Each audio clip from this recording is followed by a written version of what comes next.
vous avez un rôle à jouer pour aider à corriger les excès du passé. Vous les collègues du Grand qui quittez les groupes armés, je vais le dire.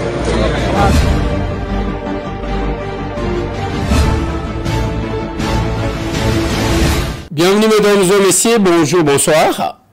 Ça dépend s'il est quelle heure chez vous. Nous sommes en direct de Kinshasa, la capitale, les Lotosa dimanche. Nous sommes le 16 mars 2025. Masolona de Pité, Toboya Kakopema, Ponakoti Kabino mal à l'aise. Voilà pourquoi nous sommes là tous les jours. Lobby, c'était la reprise. Il y a session parlementaire, session de mars.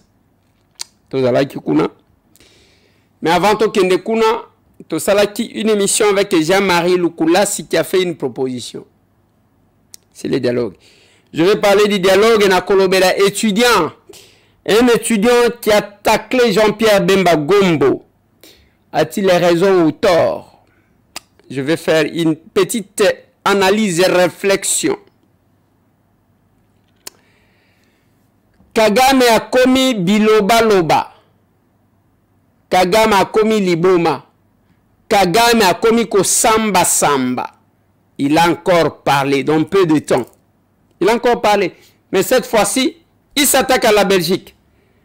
Je vais y arriver. Masolona de Pité. Masolona de Pité, Bande Konangai, c'est la délégation à société civile de la France chez Fati. Et une autre délégation, c'est la délégation des États-Unis que le chef de l'État a reçu aujourd'hui.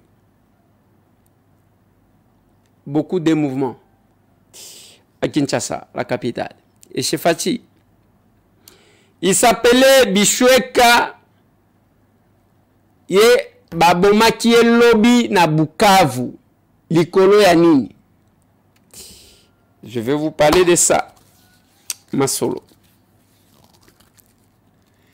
Jean-Jacques Mamba confirme que Bango bakomi ba Rwandais, baza ba Congolais. Ngate mtu nazolo ba bokolanda yemo ko maloba na ye.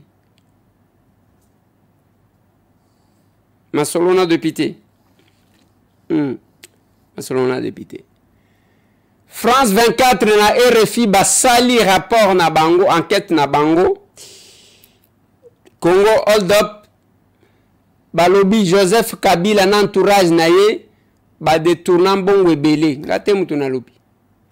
Je vais vous mettre l'élément à France 24. Dès que na sisi wana toke tolobe l'échange patriotique à lobby. Je vais revenir sur la visite à son Excellence Monsieur le ministre de la formation professionnelle na centre de formation professionnelle Pochi Namwala bar Aima School. On ne parle pas comme ça. On ne parle pas en l'heure. Tolobaka o to salaka. Yo kende ko finga batu na réseaux sociaux. Sala musalo lingite. Ozonuna mobimba. Sans avoir travaillé. Dès que je finis ça, je vais vous parler de la marche au Bakosala à Berlin. En Allemagne, c'est la 3e fois qu'ils vont marcher. Naïbsa Kibino a fait lente. Je n'oublie pas l'échange patriotique de ce 29. Hein. Na Benelux, tango mususu, tango mususu. Tango mususu, tango mususu. Allez, je vais parler de ça et puis c'est fini, je vous laisse continuer. Parce que dimanche, il faut vous laisser le temps de vous reposer. Bande konanga koya o toyaka awa, toyaka pona ko informer bin, pona ko fortifier bino, pona ko sensibiliser bin. Tozo informer bino sur ce qui se passe dans votre pays. Tozo sensibiliser bino na sens patriotique. Ya koyeba que le pays n'appartient pas à un groupe d'individus, le pays nous appartient tous. Tozo talisa bino comment l'ennemi se comporte. Et puis, tozo tali sape bino biso moko koma ndenge nini tozo sal. Au commun, dans ce que nous expliquons que c'est un groupe de Congolais, soit inconscients, soit il y a le Koso, ne ba kenda ko prêter main forte na ba Rwandais. Dans ce numéro de l'émission, nakotia labino Kagame ngana yoka ka Kinyarwanda te, mais bao ba yoka ka bakoyoka makamuni na lobi. Mais ndenge ba ebisinga ki akomi ko s'attaquer na ba Belge, akomi ko taxer Belgique comme kama mboka ya muke, c'est comme si le Rwanda est mboka ya munene. Tokotia labino yango. Dans le 3 numéros na tiela kibino. Nazwela kibino maloba ya Honoré Ngwanda Zamboko sur la situation de l'Est de mon pays. L'agression et le comportement ya Rwanda. Natiela kibino. Natiela kibino maloba ya Maréchal Mobutu. Natiela kibino maloba ya Mzee Laurent Désiré Kabila. Naeko tiela bino maloba ya ancien Dirkaba ya Joseph Kabila, Jean-Pierre Kambila.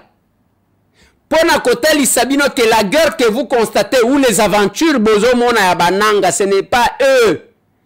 Bango bazaka ba porter, ba memisi bango, denge ba memaka, même denge bozo mona zo vimba, de manière consciente, même place à zo lala, ce que j'apprends, qu'a commis qu'on s'est drogué pour qu'il soit pongi. C'est ce que j'ai appris. Un jeune, tchelanga photo papa, Bichweka, baboma kielobi, à Bukavu on ne fait que tuer les gens. Likolo ya makambo salongo baye babomiye. Na ebisa kibino c'est l'opération Boma Congolais remplacer Rwandais. Depuis que cette guerre, cette aventure mortelle, je voulais dire, ebandi ba monta yango. Naba complice na bango. Je vous ai cité le chef de l'État, Viva Bamakambouane. On a commencé par le maréchal Mobutu. Mzee Laurent Désiré Kabila n'a payé le prix à Kofi Pona Yango. Joseph Kabila ya lobité, ngai musinuyo, abangi liwa, apesi bango 70% ya mboka. Il y a tout ce que nous avons ici. C'est comme ça que le Rwanda commence à entrer sortir.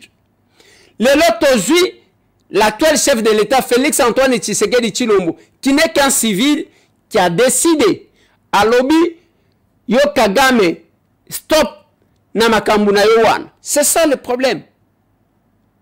Na tuna kibino, ce qui muto alobi na bino, Tshisekedi doit partir. Il faut que tuna ye, pona asali nini. Il n'aura pas de réponse à donner. Il n'en aura pas. Pona asali nini.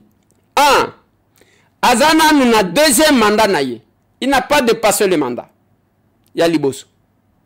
Mabeya, tous ces gens que vous entendez dire Tshisekedi doit partir. Baza batu baza na mamele ya ba Rwandais. C'est le langage du Rwanda. Oh ba imposaki qui viendront changer de régime awa. Et s'appuie sur les Congolais inconscients. Ba bazo kende kosalaka ba courbette na Rwanda.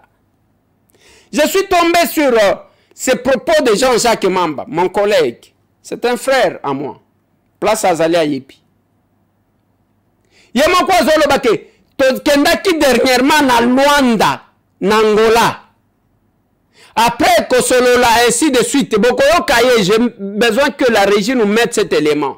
Oui, dernièrement, tu venais na Luanda. Tokomikuna, il y avait les deux délégations Bakutanaki. Et là, Bayokanaki, ils avaient signé. Et puis, Monaki Nasuka, Babalusaki, Nabango, tant ministre des Affaires étrangères, à Zoni Namboka, a changé Malamora dans le communiqué. Non, Bisso, Nazolo Baboye. Je suis en train de parler du comportement du monsieur. C'est un lapsus. Nalobi Nayoke, l'air Bazouaki, Nalobi Boye. Je suis en train de parler, c'est dans le cadre du même conflit. C'est la même problématique. Nazolo Bano, initiative Ezwa Maki. Pour pacifier, pour créer un calme entre les deux pays. Yomoro Monaki et Salamaki, à la fin, il y a toujours des revirements. C'est comme cela que nous disons, il faut que le président Tshisekedi, Yemoko, monsieur Tshisekedi, excusez-moi, président, j'espère que c'est la dernière fois, à Koki, Kolobayango publiquement. Ça, c'est notre exigence. Vous voyez que les gens qui sont sous mandat d'arrêt international, Batmaza va condamner à mort. Comment tu fais pour déplacer des condamnés à mort au bazar d'un mandat d'arrêt international, au déplacer entre les villes pour Bossolana. Il y a des prières. Ça, c'est Jean-Jacques Mamba qui vous dit. Alors que ceux qui botali malamu, bango batikala kokende Luanda te, celui qui se rendait là-bas comme on a Paul Kagame, c'est le Rwanda qui était là. La négociation, il y a Angola, le processus, il y a Luanda, c'était entre la RDC et le Rwanda. C'était entre Félix Antoine Tshisekedi Tshilombo et Kagame. Et Jean-Jacques Mamba vous dit ceci, que Bazala Kikuna. Que Bazala Kikuna. C'est clair et net. Vous, attention que vous êtes aveugles, on peut comprendre que je vous ai montré le parcours. Nathiela bino propos. Il y a Batuna Batu. Et tous ces gens-là, ils vous disent, l'M23 n'existe pas. C'est le Rwanda. Oh, Alobi, c'est le Rwanda. Moussé Laurent Désiré Kabila Alobi, c'est le Rwanda. Mobutu Alobi, c'est le Rwanda. Donc, Batutu wana balobi. Honoré Ngwanda Zamboko Alobi, c'est le Rwanda. Ndenga kenda ko négocier naba Museveni, naba Kagame pour que ceux qui kimia et kokota. Et le comme côté. Et le lot, batu esprit faible ou la manipulation rwandaise, balingi bazwa bambula nyonso tu wana ya bitumba balati chango Félix Antoine Tshisekedi qui a osé le regarder. Qui a osé le regarder? Qui a osé dire à Kagame, le lot comme ici Kagame biloba loba. Kagame a commis koloba loba mikolo nyonso. Awuti koloba lisusu. A fini na ba Belge. Mboka muke, c'est comme si les Rwandais ils allaient qui mouneni anengeni. Papa, tu peux me mettre cet élément là. C'est la même.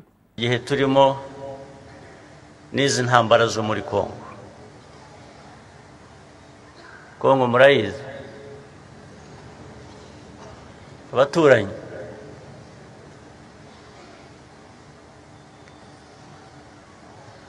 Twagize ibyago hamwe buriya dufite ibyago bimwe ariko bo bahisemo kutabyumva. Ibyago bimwe dufite nukuba twarakoronejwe n'agahugu gato nk'u Rwanda. Ndetse ako gahugu kagatema u Rwanda kakarucamo ibice kugira ngo rungane nkako.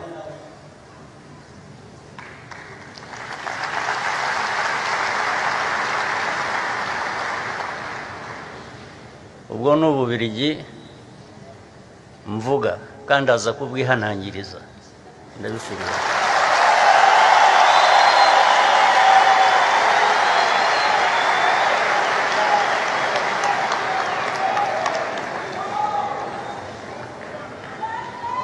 Ububirigi bwishe u Rwanda bukica abanyarwanda amateka aya yose arenze 30 gusa. Imyaka 30 gusa. Rukajya rutugarukaho rukongera abasigaye rukongera rukabica.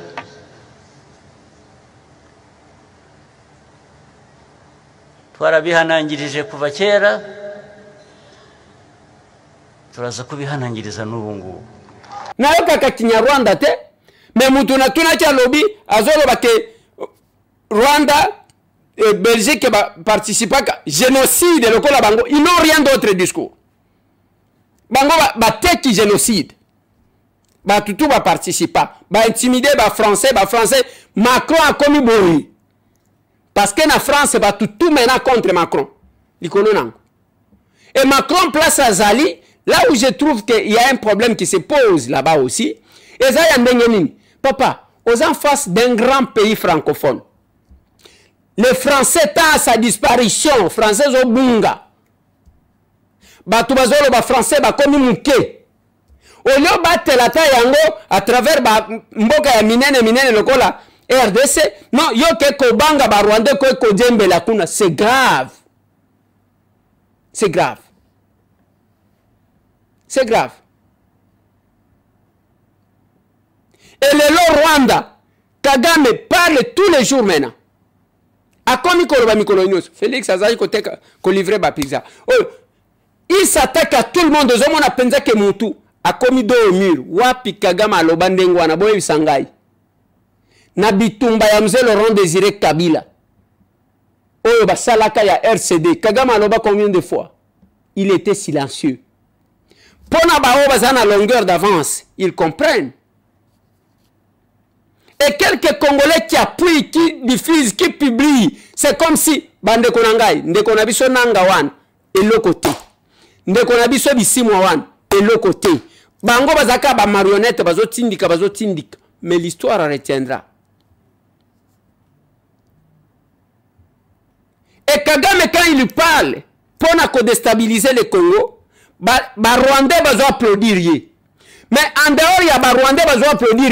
Bino aussi, les acheter, les inconscients. Vous applaudissez et vous les soutenez. Ce sont vos frères qui meurent. Ce sont vos teurs qui partent.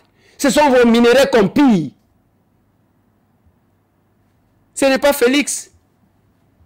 Félix restera bana na biso bakotanga biso to kobandaka koleka na ba école tozo tangisaka bana na biso. Bato ba ko retenir qu'il y a eu un civil ayaki ko défier les sanguinaires qui est Paul Kagame.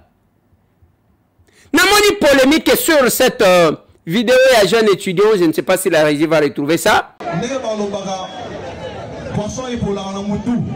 Fallait bien le gouvernement, on a l'exemple Anthony, combien de balles en a dit nous.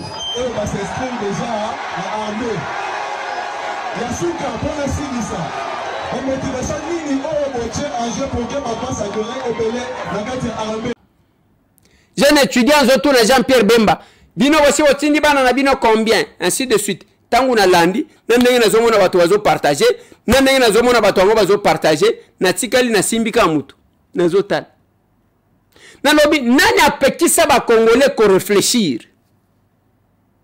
Nani apekisa ba Congolais ko yeba à quel moment nous sommes ou comment nous pouvons nous comporter? Je vais vous expliquer. L'étudiant qui a parlé, je ne sais pas ceux qui sont dans la classe nini, ceux qui sont dans l'université, moi je ne sais pas. Tout ce que j'ai aimé chez lui, et ça courage na yake akotu na pe un VPN mutuna en face boye alobi oyo akanisaki, c'est que nous considérons comme son droit. Il est libre, mais allons dans les fonds de sa réflexion. Normalement un étudiant ne peut pas poser une telle question. Je vais vous le démontrer. Tout le monde n'est pas appelé d'entrer dans l'armée. Mais ceux qui ont sali service militaire obligatoire, bisogno se faut to kota yango. Koloba kebana na bino combien basi bakoti na kotali sabino comment batu bakoti sakanani. Tala la plupart ya bana ya ba généraux, ya bana ya ba militaire, bazala kaka na kati armée parce que za musala batata na bango basalaka. Voilà pourquoi on commande à Moutou. Oui, maréchal a tinda kabana na maréchal a tinda kabana na bakota armée parce qu'elle lui-même était militaire, monsieur. Citez-moi combien des enfants de Kassavou bakota armée? Dites-moi. Au commande à bana ba politicien bazala kaka na politique. Bana ya ba militaire mingi bazala kaka na armée. Moutuna bana ba ingénieur mingi ba koma ka ba ingénieur. Bana ba pilote, j'ai vu une photo qu'on a publiée. Pilote, moi qu'on a banana yemisa, tout bango tout ba pilote. Comment vous ne pouvez pas comprendre ça? Et quand on sensibilise la jeunesse, c'est-à-dire la prise de conscience, c'est non. Trop c'est trop, qu'est-ce que je fais? Je me lance là-bas. Yoko lo bateke mbo, bino banana bino ba koche combien? Oh, bakangi pe mutu na makasite. Mais mutuna wana lingaki atuna ngo na Goma bisika bazo kangaka na bana classe na makasi parce que il y a un intérêt là-bas. Écoutez chers amis, écoutez ba Congolais bande konangai. Peut-être nazolo ba mabe po nga na tangate. Peut-être nazolo ba mabe parce que nga na villageois. Mais boyoka la pona ozwa citoyenneté américaine. Citizen. Oko prêter serment. Olobi si les États-Unis d'Amérique les attaquent les lona kokamata manduki na kokende. Yoko ye okende kotuna bana Trump combien bakota na armée. Bana Biden combien bazan armée. Bana ya Obama combien bazan armée. Bande konangai. Comment on peut réfléchir comme ça? Toi qui es même na Ukraine. Bana combien ya président ukrainien o bakota na armée. C'est quelle réflexion ça? Ce qui est l'ignozo musala malamu, tanga malamu. Faire la compétition. Les lobbies sont aux aléas. Je suis politicien, mon père n'était pas politicien. C'est un choix que j'opérais. Et puis je travaille pour ça. Les longs journalistes, tanga journalisme, nakenda ifasi kita. Mais tellement que Zaki Nakati Nanga, j'exploite ça, je travaille matin, midi, soir pour être ce que je suis. Des fois, qu'on est kaba, oh, bakenda kotanga musala ngoya ki journalisme. Est-ce qu'on ne peut pas comprendre ça? Et vous trouvez que c'est normal parce qu'il y a un discours qui décourage les gens. Chez moi, à la Lomami, voilà. Bah, jeune, papa, tu es un camion.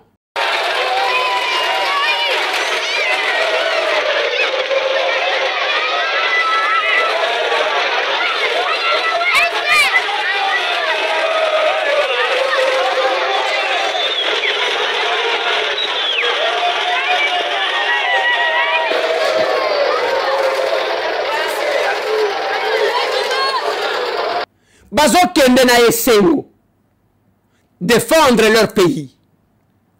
Ba ozo mona ba wazalendo lelo bazo bunda pona nini. Ce n'est pas parce que batinda bango ba boni mama na ye ba violer moi si ya zotala ba saliboy ne bato wana révolte wana ezalaka automatique.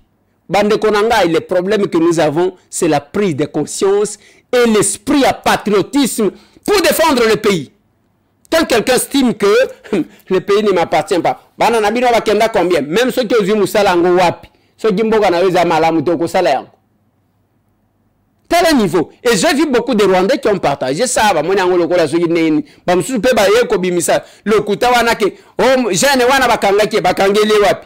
Des menteurs comme ça, des menteurs, il y a des Rwandais comme ça, des menteurs.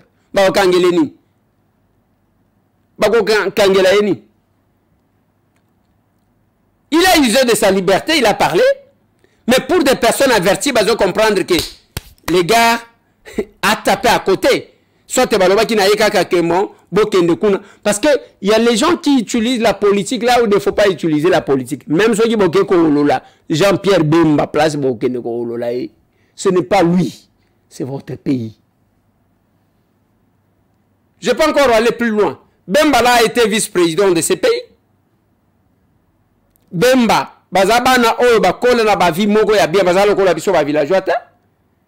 Bemba Jean-Pierre que vous voyez là, les lois avaient PM ya ndengaza VPM ya transport, asi asali moko asi garantir même vie à bana na yewana, tia kokufa. Mais s'il fait ce qu'il est en train de faire, c'est parce que quelque part là c'est notre pays qui est menacé. Décourager une démarche, il y a qu'à sensibiliser Batou. Je vois les gens qui en font un problème. Tous les ministres, qu'on a besoin de sensibiliser. Tika bango ba sensibiliser. Tozan attend normalité. Ba obo tozo mona mabe, kaba opportuniste, bazo salango pona ko se positionner au sein du gouvernement. Nous avons commencé à faire cette histoire, à nous battre. Pona. Depuis longtemps. Les autres commis na makamu ya ba dialogue. Jean-Marie Lukula a fait une proposition. Pour ya lobby, chef de l'État Kende, ceux qui ont commis kuna ozo ba revendication na bango, oya tout ça la référendum. C'est l'idée qu'il a lancée. Et demain, na kozo ba audio na bino, lobby lundi. Pour kotinda ba audio qui sont pour les dialogues, qui ne sont pas pour les dialogues. 30 secondes. Et quand il suffire. Au quotidien, on a plus 243 891 515 061. Plus 243 891 515 061. Parce que y a dialogue. Papa Tchelanga Luc Fikir Mouref.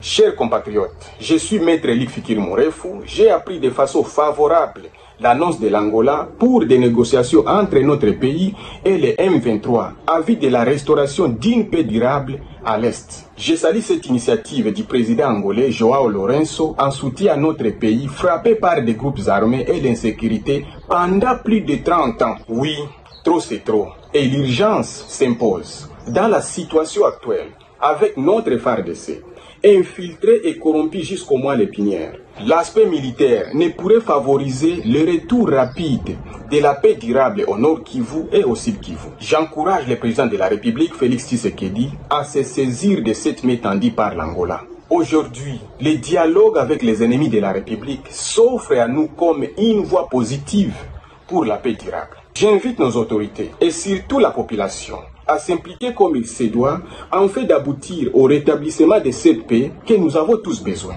Donc il faut mettre à côté des considérations et l'intérêt personnel et avoir l'intérêt supérieur de la population, qui ne veut plus être sous le bruit des balles et mourir tous les jours à cause des rébellions. Car, dit-on, la voix du peuple, c'est la voix de Dieu. Et le salut du peuple, c'est la loi suprême. Ainsi, j'encourage les chefs de l'État à passer également au réaménagement systématiquement de notre armée. Les officiers de la FARDC sont tellement infiltrés, corrompus, ils ont trahi la République. Il faut les remplacer, voire même les mettre en prison, monsieur le Président. Il faut changer tous les colonels, tous les généraux. Donc changer le chaîne de commandement, en fait d'en extraire tous les mauvaises herbes qui travaillent au profit de l'ennemi. Merci. Pour naïe, il faut qu'on ait un dialogue. Ça, c'est lui.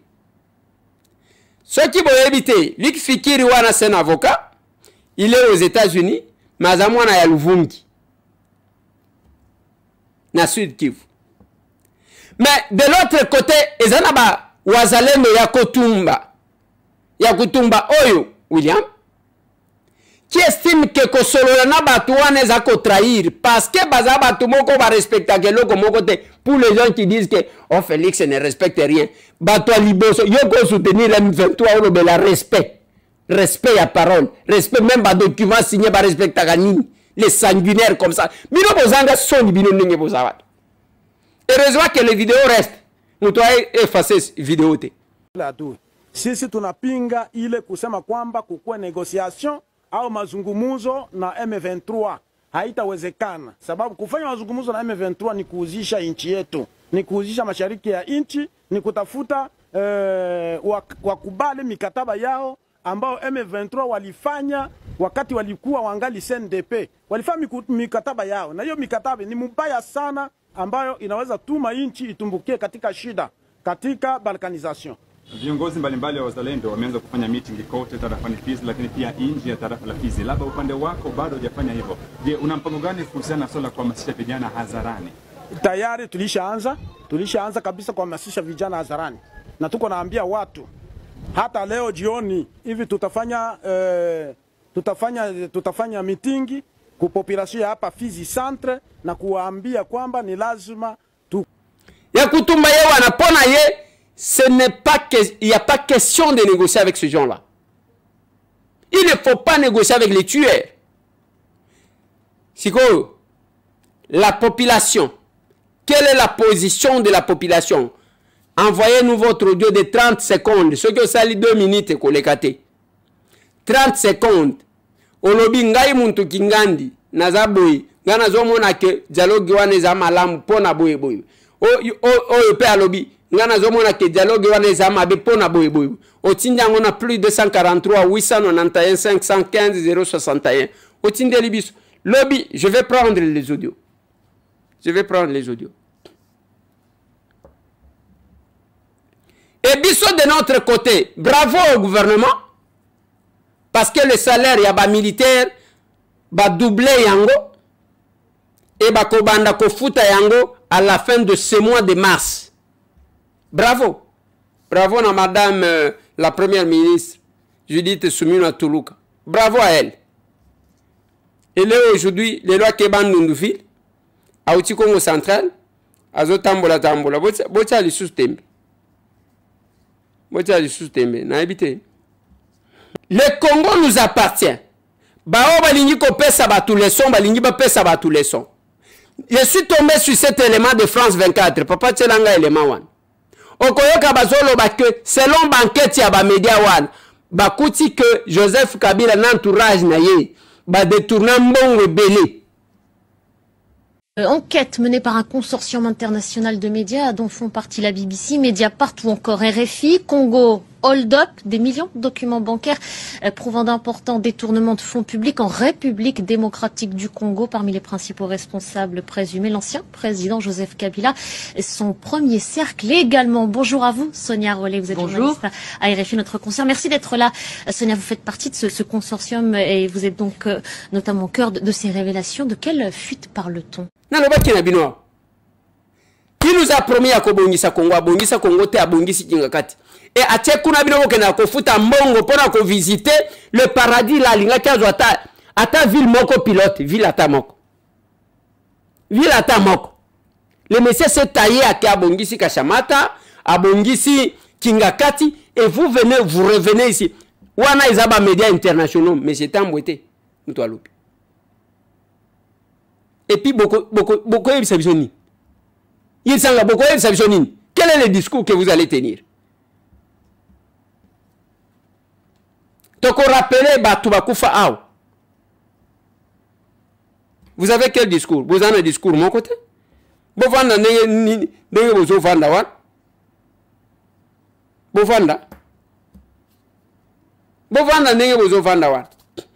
nous servons ce pays. Je défendrai la RDC. Lobina il sakibino que tozaki na ministre. Ayena centre de formation professionnelle, voilà ce qui nous préoccupe. Congolais à la moutou, Congolais à Téléma, Congolais à la responsable. J'ai annoncé ici, dans le Lobana bino que tozo banda, tozo fongola centre de formation professionnelle. Promotion à liboso bako tanga ofele, batouana tout moni, bazo tanga ofele. Bazo silisa, je crois dans 1 mois et demi, bazo silisa. Et puis bazo yo koti karate au vanda kaka nandaku, hein? Eh ya. Okoti ndelangate. On t'envoie $100 au yebi passe ya mbongo ya poto de. Ek ya. Ah, bongo to ko sala nangoni. Lokuta koko saka va prendre à travailler monsieur. Kendo ko yeko la peinture, okoye ko la ko sala mabaya. Tala ndenge toza maboma, ndenge tozalia. Toza maboma na ndenge ni. Banzete zo ute pa na biswa. Ebimi elongwe ba Équateur, ebimi na ba nini. Eke na poto, ba keka ba saleli biso ba meuble wana. Biso wana ko wele na keko somba ba meuble na poto na keko somba. Mais banzete zo uta. Comment on ne peut pas réfléchir pour na ko sala yango? Tala niveau. Biloko tout et utakao. Bake ba travailler biso to welis. To keko somba ngo plus cher. On va enrichir les autres. Nous avons invité les gens. Bao bazo sala d'informatique, bao bazo sala journalisme, bao bazo sala mécanique, bao bazo sala peinture, construction, bao bazo sala, bao tout ça est là. Le ministre m'a dit qu'il était surpris. Je crois qu'on va vous le mettre. Vous avez un centre à Kitoko. Ministre Zagoloba, il faut tous un centre viable et viabilisé. Bangouna en formation professionnelle, le ministre Nazo Laxali. Il nous posons mon attaque pour les sémois autant en cadre, n'est-ce pas? Et puis, tantôt il disait la Yébissina mais s'ilité. Donc, les amis vraiment contents de soutien. Il y a l'honorable Élysée, et puis il y a mon équipe qui va basi bandeko basé l'informatique. On n'est pas de personnes qui vous parlent seulement.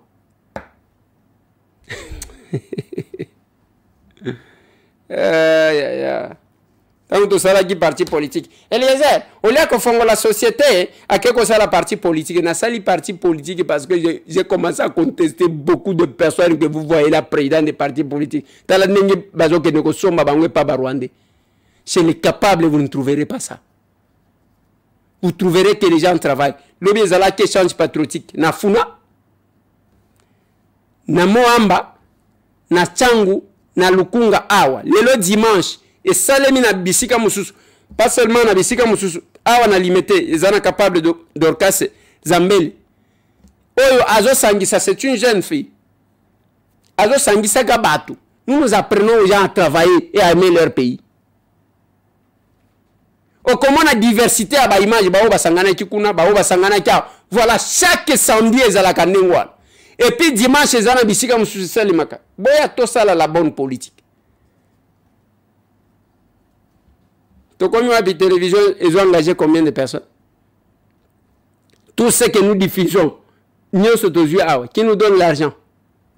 Même ba marche auto, sali la kaba publicité. Ba émission qui va si ba tinde l'émission, ils ont mutazo tinde la biso bon. Parce que c'est le pays. Mais au yebi ke nazana ba Jean awa, ba il faut ba futa. bafutama to futela ndako to somba matériel to somba boye to ko somba kamwa caméra ainsi de suite. C'est compliqué. Bande konanga Allemagne, Berlin, marche ezali. Afisi yango wana. Marche ezali susu. Bao bazana Finlande, marche ezali. Nous devons maintenir la pression. Bande konanga ya Benelux. Échange patriotique c'est 29. Les lotos les 16. Le 29 échange patriotique. Tangu mususu. Peut-être. Na lobby, échange patriotique ils a confirmé. Mais tangu mususu. Allez, mesdames et messieurs, je vais terminer cette émission par remercier tous ceux qui nous suivent. Nako Sengabino, na bandeko o bazotinda lisungi na bango parce que tozo menaka tumu action o tozo menaka mwa muke to tindi na Goma toko tinda na canal moko boy to tindi na Bukavu na canal moko boy puke mutu azo ata kwanga mutu asomba ta ndazi o babenga kandazi na sina la kisibino ba image ya tangu biso to kitaki kuna na apôtre Jules Bumba.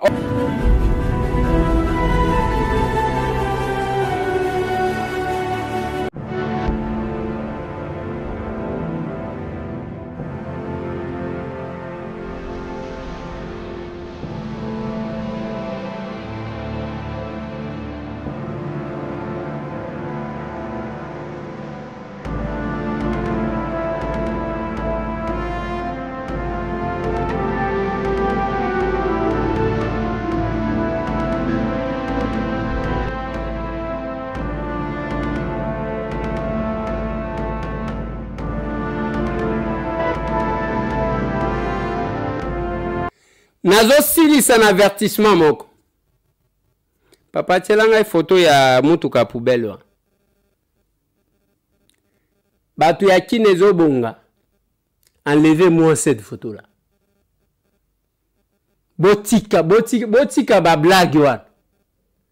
Tangu bokamati photo ya chef de l'état boke ko tia na camion ya poubelle. Est-ce que vous trouvez ça normal? Bomoni yango vraiment normal. Bokamati photo ya chef de l'état, boke ko tia na camion ya poubelle. Est-ce que ça normal? Ata flatterian. Bolongolelanga photo wa. C'est parce que Magamususu, c'est parce que ils ont un service à eux qui sont censés faire leur travail bazo salate.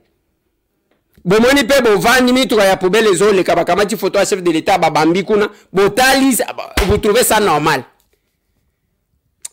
Bino. Oh, je ne pouvais pas terminer cette émission sans qu'on souhaitait bonne fête parce que c'était 40 ans. Il y a mission. Oh, bah, fait qui na église il y a Dieu créateur, Jésus-Christ Dieu de Sikatene. C'était hier, kuna na avenue Mini Congo, Nangaba, c'était plein. Je crois que la régie va vous balancer quelques images. Maboko likolo. Les mains en l'air. Kolo Yesu Christ mutu ya Nazareth. Seigneur Jésus-Christ de Nazareth. Yesu Masia yonde nzambe na banzambe. Jésus le Sauveur, c'est toi le Dieu des dieux. Yesu Christ yonde tata na ngai. Jésus-Christ, c'est toi mon Père. Kumama na yo mokonji neto na matata. Roi sois. Ibanda na yo Yesu Christ nzambe mususu azali te pe akoya te. Il n'existe pas d'autre Dieu, il n'existera jamais. Yo Yesu Christ nde nzambe ya biso. C'est toi Jésus-Christ, le Dieu des hommes.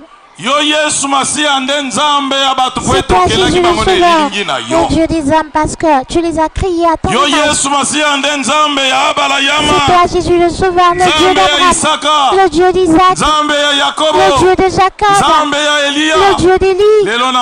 Aujourd'hui par ta miséricorde, il t'a plu d'être appelé Dieu de Sikatenda. Il y a des gens. Sois glorifié au roi. La date de ce jour, que la gloire et l'honneur te reviennent dans tes lieux, que ton nom soit connu, que ton nom soit sanctifié.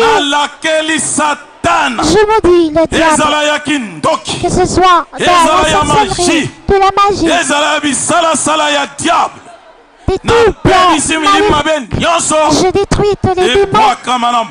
Ce soir, j'ai bien faim.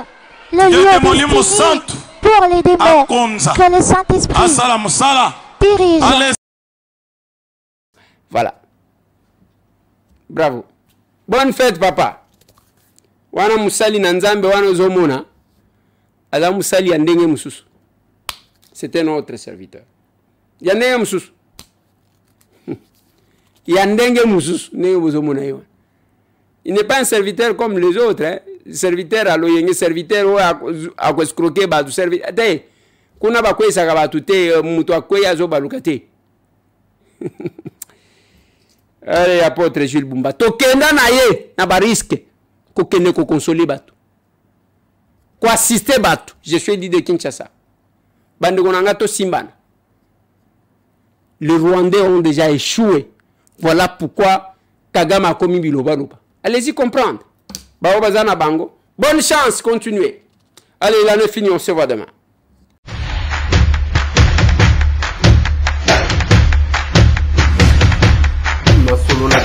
Honorables députés et sénateurs, vous avez un rôle à jouer pour aider à corriger les excès du passé. Vous les collègues des grands qui quittez les groupes armés, je vais le dire,